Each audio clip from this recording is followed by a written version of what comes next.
Hi guys, कैसे हैं आप सब। और आज हम बाबा बैद्यनाथ ज्योतिर्लिंग में महाआरती की आपको दर्शन करवाएंगे। जो कि आपके घर में कितना बड़ी कलेश हो, कितना बड़ी बीमारी हो, आप आर्थिक स्थिति आपकी ठीक ना हो, तो आप एक काम ज़रूर करें। बाबा बैद्यनाथ का श्रृंगार आरती जो होती है उसमें आप सम्मिलित हो जाएं, जिससे आपको हाथों हाथ ये प्रभाव आपको देखने को मिलेगा। तो उसी तरह एक बार एक भक्त ने देवघर आया और संध्या आरती देखने की सुनिश्चित किया। आरती के दौरान उसने अपनी सभी समस्याओं भगवान के चरणों में अर्पित की।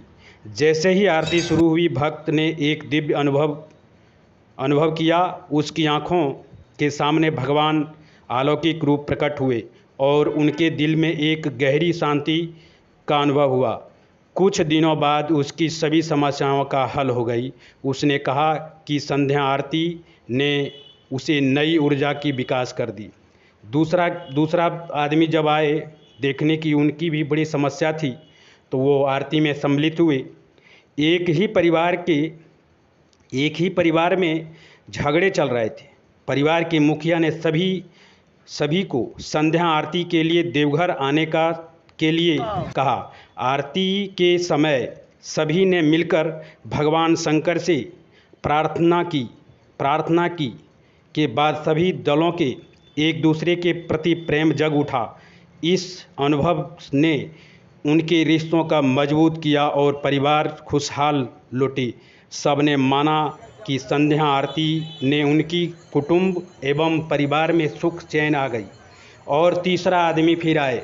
यही संध्या आरती, उनके घरों में बहुत ज़्यादा उनके पति अस्वस्थ रहते थे, बीमारी से ग्रसित थे। उसने एक ही महिला अपने पति के स्वास्थ्य को लेकर चिंतित थी। उसने संध्या की आरती में भाग लेने का निर्णय लिया। उसने मन से भगवान से प्रार्थना की। उसके पति को स्वास्थ्य मिली। आरती के कुछ दिनों बाद उसके पति की तबीयत सुधरने लगी। महिला ने कहा कि आरती ने उसके परिवार में खुशहाल वापस ला दी और उसकी मनोकामना पूर्ण हो गई। भक्ति की संकल्प शक्ति आप सुनेंगे। एक युवक ने जो नौकरी की तलाश में था, संध्या आरती में शामिल हुआ। उसने भगवान से प्रार्थना की कि उसने एक अच्छी रोजगार मिले। आरती के बाद उसे एक सुनहरा अवसर मिला। उसने अपनी मेहनत और आरती के अवसर से नौकरी प्राप्त की। उसने कहा कि आरती ने उसे दृढ़ संकल्प और आत्मविश्वास दिया, जिससे वह सफलता की ओर बढ़ा। पांचवा कष्टकारी आए, फिर वही मंदिर में संध्या आरती में सम्मिलित होने के लिए। एक साधक ने संध्या आरती के दौरान अपने जीवन से कष्टों को बाबा के चरणों में रखा। आरती के समय उसकी आंखों में आंसू थी, लेकिन जैसे ही आरती समाप्त हुई, उसे एक अद्भुत और शांति का अनुभव हुआ। कुछ दिनों बाद उसके जीवन में भी सकारात्मक भावना आ गई और वह खुशहाल हो गए।